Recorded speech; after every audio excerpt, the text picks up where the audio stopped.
नमस्कार दोस्तों, junior added शिक्षक भर्ती शासनादेश अच्छी खबर। क्या सीट में हुई है वृद्धि या होगी वृद्धि? आचार संहिता में जारी होगा शासनादेश। जैसा कि कल से ही आपका जो आचार संहिता है वो लग गया है और इसके बाद अभ्यर्थियों के मन में एक ये डाउट होगा कि इस आचार संहिता में जो है भर्ती नहीं हो पाएगी।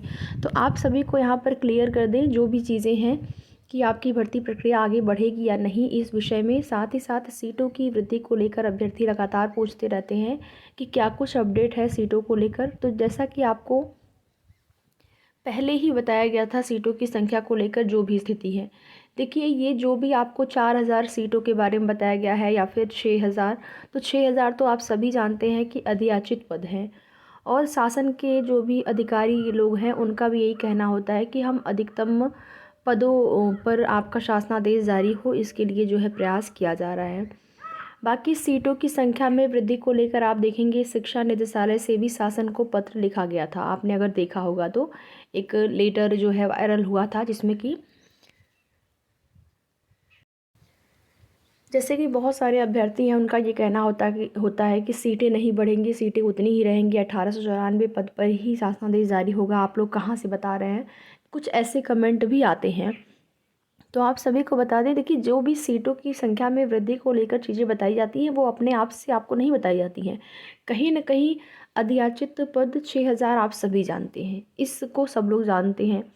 और जब भी अभ्यर्थियों ने अभी तक मांग की है, चाहे वो धरना प्रदर्शन के माध्यम से मांग किए हों या फिर ज्ञापन देकर मांग किए हों अधिकारियों से, तो उनका यही कहना होता है कि अधियाचित जो पद हैं टोटल पदों पर शासनादेश जारी किया जाए। और जब शासन अधिकारियों के माध्यम से जो है शिक्षा निदेशालय से शासन को पत्र लिखा गया अधिकतम पदों के लिए, तो फिर वहाँ से कुछ चीज़ें निकल कर आई सामने, जो कि कोई ऑफिशियल डाटा नहीं था, लेकिन हाँ कुछ जानकारियाँ मिली थी। जिससे कि मैंने आपको बताया था कि यहाँ पर 4000 पद हो सकते हैं। 6000 कंफर्म नहीं है, लेकिन हाँ पद बढ़ेंगे, 4000 के आसपास की सूचना मिली है। क्योंकि उसके संबंध में मेरे पास कोई लेटर नहीं था कि मैं आपको कोई लेटर या कोई ऑफिशियल नोटिस हो कि मैं आपको दिखाऊं, लेकिन इस चीज़ पर जो है बातें चल रही थी, ठीक है, विचार चल रहा था। और उधर बीच आप देखेंगे मंडलों में जो है सीटों की संख्या को लेकर ब्यौरा मंगवाया गया था, सीटों की कितनी रिक्त संख्या है इसको लेकर।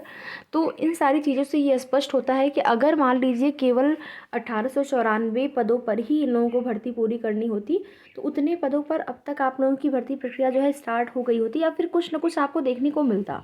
संभावना बनी है, बिल्कुल कंफर्म नहीं बताया जा सकता है कि कितनी सीटें होंगी, लेकिन हाँ संभावना अभी भी है और पूरी कोशिश की जाएगी अधिकारियों के माध्यम से भी कि जो है यहाँ पर सीटों की संख्या में वृद्धि हो।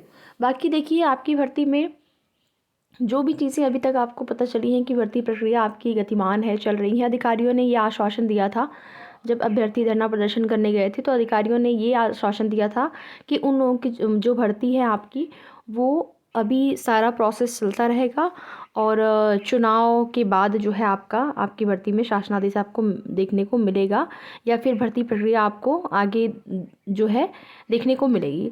तो देखिए यहाँ पर एक ये डाउट था कि चुनाव या आचार संहिता लग गई है तो क्या शासनादेश नहीं जारी हो सकता है? तो देखिए बिल्कुल जारी हो सकता है। बिल्कुल यहाँ पर देखिए शासनादेश या फिर कहें कि जो भी आगे की प्रक्रिया है, जैसे कि यहाँ पर एक आप लोग देखेंगे चुनाव के दौरान जो भी भर्तियां हैं, अगर आपकी जो भर्ती गतिमान है वो आपकी हो सकती है, केवल नया विज्ञापन नहीं जारी होगा। ऐसा जो है आप सभी यहाँ पर देख पाएंगे।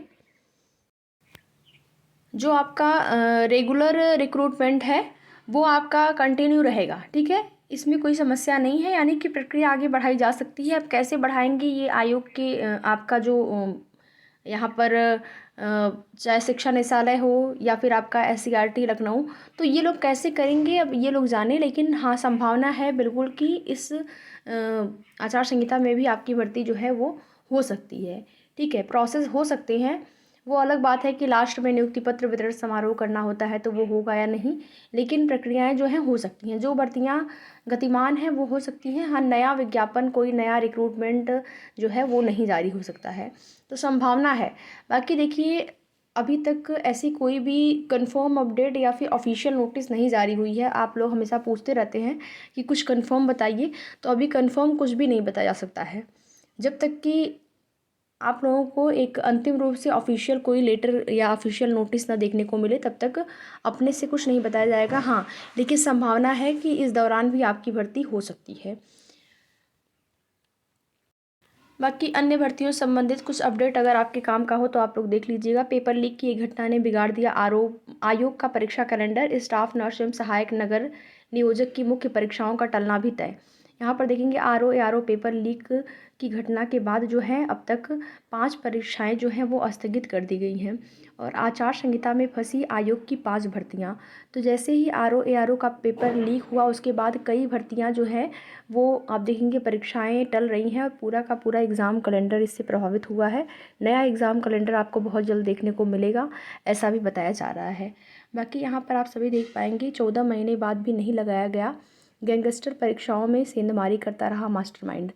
टीईटी पेपर लीक प्रकरण में मास्टरमाइंड के खिलाफ फरवरी 2023 में हुई थी चार्जशीट और पुलिस बनी रही लापरवाह। आरोपी ने सिपाही भर्ती का पेपर लीक कराकर दे दी बड़ी चोट। तो यहाँ पर देखिए टीईटी में जो अब पकड़े गए थे साल्वर, वो जो हैं पुनः यूपी पुलिस भर्ती में भी पकड़े गए हैं और इस तरीके से आप देख रहे हैं कि परीक्षाओं का हाल है। एपीएस परीक्षा स्थगित करने का विरोध, आयोग पर उठे सवाल, अभ्यर्थियों का आरोप, कुछ अभ्यर्थियों को फ़ायदा पहुंचाने के लिए टाली गई परीक्षा। ये अभ्यर्थियों का ऐसा आरोप है कि एपीएस की जो परीक्षा स्थगित की गई है उसका विरोध किया जा रहा है और कहा जा रहा है कि कुछ अभ्यर्थियों को जो है लाभ पहुँचाने के लिए परीक्षा टाली गई, यानी कि कुछ धांधली के आरोप जो है अभ्यर्थियों के द्वारा लगाए जा रहे हैं कि आगे कुछ ऐसा इस भर्ती में भी होने वाला है। जैसा कि अन्य परीक्षाओं में कई ऐसे आरोप जो है देखने को मिले हैं या फिर वो सही भी साबित हुए हैं। आप सभी यहाँ पर देख पाएंगे परीक्षा स्थगन को लेकर जो है विरोध शुरू है। बाकी बीपीएससी बिहार शिक्षक भर्ती टीआरई 3.0 को लेकर आप लोग देख रहे होंगे। परीक्षा जो है पेपर लीक का मैटर सामने आया है। पूरा एक प्रवेश पत्र जो है वायरल हो रहा है, आप सभी देखे होंगे सोशल मीडिया प्लेटफॉर्म के माध्यम से। पूरा आंसर की उस पर पीछे पूरा आंसर जो है इस प्रकार की चीज़ें देखने को मिली हैं, जो कि बीपीएससी अध्यक्ष के द्वारा अभी कुछ भी ऐसा नहीं बताया गया है या फिर ऐसा नहीं कहा गया है कि हाँ आपका पेपर लीक होगा, पुनः परीक्षा कराई जाएगी।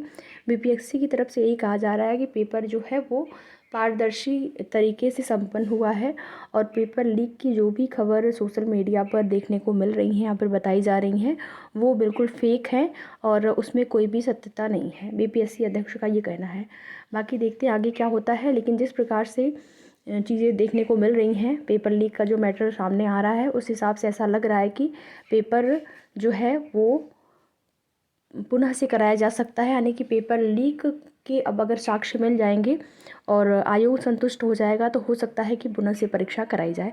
बाकी आगे की जो भी जानकारी होगी आप सभी को उसकी सूचना दी जाएगी। वीडियो में लास्ट तक बने रहने के लिए आप सभी का बहुत बहुत धन्यवाद।